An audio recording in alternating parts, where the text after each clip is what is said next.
We're back, and here's Tony with the new Nissan NX2000. To most people's surprise, Nissan dropped its popular Pulsar in favor of a new coupe, simply called NX. It doesn't seem long since Nissan launched that particular Pulsar with its innovative detachable roof and hatch panels. It replaced an earlier Pulsar which must rank as one of the ugliest products to emerge from Japan in recent years. The new NX replaces not only the Pulsar, but also the Sentra coupe, so it has quite a gap to fill.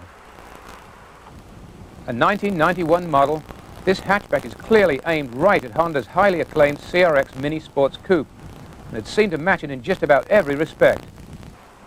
Even styling follows a similar philosophy. Nissan Design International in San Diego designed the bodywork, and it looks very smart indeed. It's never easy to get a short car to look right, but this one is very appealing despite its almost stubby overall length. Neat, compact headlights are integrated in a bumper that almost seems part of the bodywork. It fits so smoothly. Front and rear glass is steeply raked, and the central B-pillar is blacked out to enhance a sleek side view. Our test car was a 2000 version, with a peppy 2-litre 16-valve 4-cylinder engine developing a respectable 140 horsepower. I was able to track test both 2000 and 1.6-litre 1600 models, and found the smaller engine sluggish feeling compared to the very lively 2-litre. If you choose a 2000, you get quite a list of extra equipment.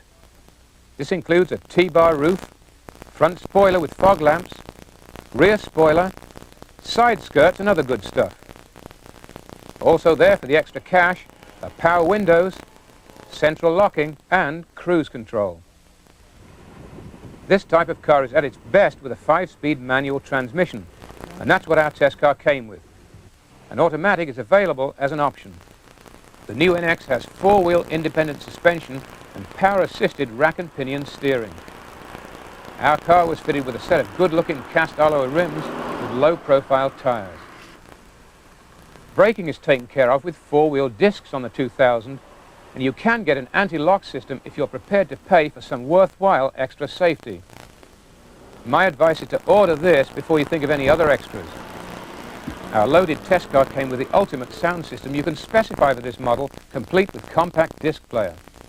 Interior treatment is what you'd expect in a sports coupe like this, with fabric-covered grippy seats and full instrumentation. The 2000 is equipped with an excellent set of clear, easy-to-scan instruments, including a decent-sized tachometer. There are remote openers for hood, rear hatch and fuel filler lid. Rear seats, which in truth are only suitable for children, have proper 3-point belts.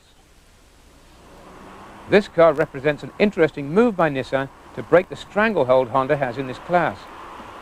The NX stands up well to competitive cars and might give some more expensive coupes a run for their money. Loaded to the gills as our test car came, this model is far from cheap at a surprisingly high $20,190. Lesser NXs go for around $15,000, but for the high sticker, you get a car that'll top 100 kilometers per hour in 7.7 seconds. Fuel consumption is in the 7.5 litres per 100 kilometers range in all-around use, according to Transport Canada. This new Nissan's obvious rival is the aforementioned Honda CRX, but apart from that, you have a fairly slim choice unless you count the massive bigger sport coupes in the $20,000 plus range. Many buyers might decide to save the money and buy a well-optioned Hyundai Scoop, but that'll mean sacrificing some performance.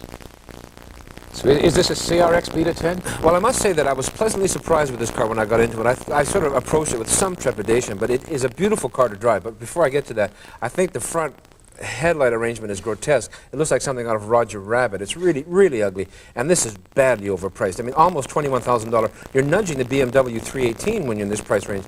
But I must say, having said that, this car is a blast to drive. It is a blast to drive, and I was able to run it at Shannonville track in Ontario, and it just went like heck. It was a wonderful car to drive on the track, and compared with the smaller model with a small engine, it really seemed like a dog, the other one. This was just great. It's obvious that Nissan is taking aim at the CRX SI here. Whether it's as good as the SI, I don't know. I don't think it's as good through the tight turns. It just feels a little more spongy than the SI, but it's still pretty. I think it probably is as good, and certainly this one.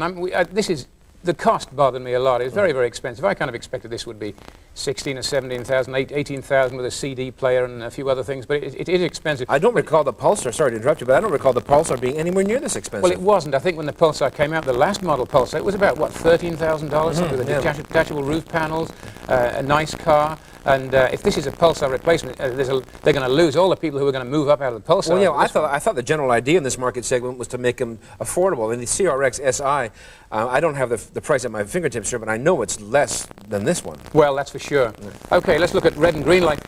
What I didn't like about this car was the price. Most things about it were okay, but the price was far too high. Styling I loved, and the features, it had so many I couldn't just count them. It was a very good car from that standpoint. Because of the high price, I got to give this just half a tank for driving dollar value.